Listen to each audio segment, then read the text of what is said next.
കാറോട്ട മത്സരങ്ങൾ കണ്ട വേഗത്തോടുകൂടിയ രണ്ടിരട്ടകളെ പരിചയപ്പെടാം ഇനി. കോഴിക്കോട് സ്വദേശികളായ ഹിഷാമും ഹാഷിമും. ഖത്തറിൽ നടന്ന ടൊയോട്ട യാരിസ് റേസിൽ ഇന്ത്യൻ സാന്നിധ്യമായിരുന്നു ഇവർ.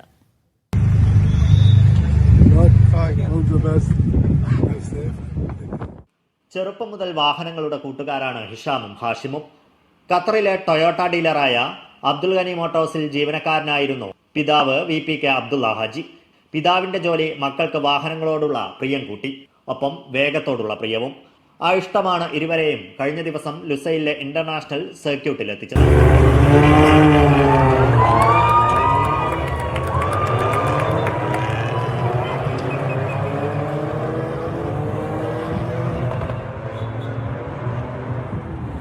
റേസ് കപ്പ് എന്ന് പറഞ്ഞാൽ ടൊയോട്ട ഓർഗനൈസ് ചെയ്യുന്ന ഒരു റേസാണ്. അത് ഒരു വൺ മേക്ക് റേസാണ്.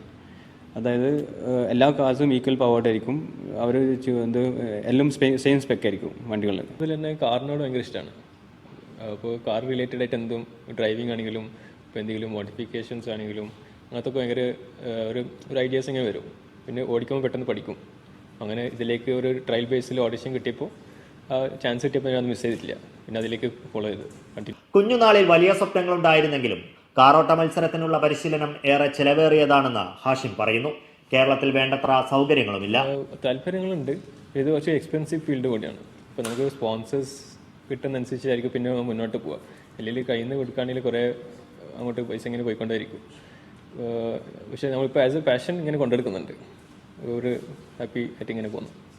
ഇന്ത്യയിൽ വിവിധ മത്സരങ്ങളിൽ നേരത്തെയും ഇവർ സ്റ്റിയറിംഗ് പിടിച്ചിട്ടുണ്ട്. ഹിഷാമിന് ശ്രീലങ്കയിലും മത്സരത്തിൽ പങ്കെടുക്കാൻ അവസരം ലഭിച്ചു. ടൊയോട്ട ഇതേമാതിരി ഈ ബെസ്റ്റ് 25 ഡ്രൈവേഴ്സിനെ സെലക്ട് ചെയ്തതിൽ അവർക്ക് വേറൊരു റേസ് ശ്രീലങ്കയിൽ നടത്തണമെന്നുണ്ടായിരുന്നു. കൊളംബോയിൽ ഒരു എവറി ഇയർ ഒരു നൈറ്റ് റേസ് നടത്തും. അതായത് സ്ട്രീറ്റ് റേസ് ആണ്. ബേസിക്കലി നമ്മൾ സ്ട്രീറ്റ് അവർ ബ്ലോക്ക് ചെയ്തിട്ട് സ്ട്രീറ്റിൽ കൂടിയാണ് അവർ റേസ് വരില്ല. അപ്പോൾ ഇവിടെ അവർ ഫുള്ള് മിലിറ്ററി സപ്പോർട്ടിൽ അങ്ങനെ ഗവൺമെൻറ് തന്നെ സപ്പോർട്ട് ചെയ്യുന്നതാണ്. അപ്പോൾ മിലിറ്ററീസും എല്ലാവരും അത്രയും പ്രൊട്ടക്റ്റഡ് ആയിട്ടാണ് അവർ റേസ് കണ്ടക്ട് ചെയ്യല്. അപ്പോൾ ഒരു 3 lakh വ്യൂവേഴ്സ് ഉണ്ടാവും ഓൾ ഓവർ ദ റോഡ് സൈഡിലും. നമ്മൾ ഇവിടുത്തെ കോർണിഷ് ഒക്കെ പറഞ്ഞ മാതിരി ആ കോർണിഷ് ഉണ്ടാവും, റൗണ്ട് ബോട്ട് ഉണ്ടാവും, യൂ ടേൺ ഉണ്ടാവും. അതേമാതിരി അങ്ങനത്തെ ഒരു റേസ് ആയിരുന്നു. അത് വലിയൊരു ഇവൻ്റാണ്. ആക്ച്വലി ഒരു കാറ്റഗറി മാത്രമല്ല, GT3 ഓട്ടോറിക്ഷ മുതൽ ബൈക്ക്, ഓട്ടോറിക്ഷ അങ്ങനെ വരുന്ന റേസാണ്. പിന്നെ GT3 സെവിക്കും ഒരു പല കാറ്റഗറിയിൽ വരുന്ന ഒരു റേസാണ്. അപ്പോൾ അത് എക്സ്പീരിയൻസ് ചെയ്യാൻ പറ്റി. അത് കാരണം വെച്ചാൽ അവർ ടൊയോട്ട ഇറ്റിയോസ് അവിടെ ലോഞ്ച് ചെയ്യാൻ വേണ്ടിയിട്ട് ഈ റേസിൽ ത്രൂ ആണ് അവർ ലോഞ്ച് ചെയ്തത്. ഖത്തറിൽ നടന്ന യാരിസ് റേസിന്റെ അടുത്ത ഘട്ട മത്സരങ്ങൾ കുവൈത്തിൽ ഉൾപ്പെടെ നടക്കും. അവിടെയും ഇവർ മത്സരിക്കാനെത്തും. നാട്ടിൽ കാർ ഡീലർഷിപ്പ് ബിസിനസ് നടത്തുന്ന ഇരുവരും ഇപ്പോൾ ഹോബി എന്ന നിലയ്ക്കാണ് വേഗപ്പോരാട്ടങ്ങൾക്ക് ട്രാക്കിലിറങ്ങുന്നത്.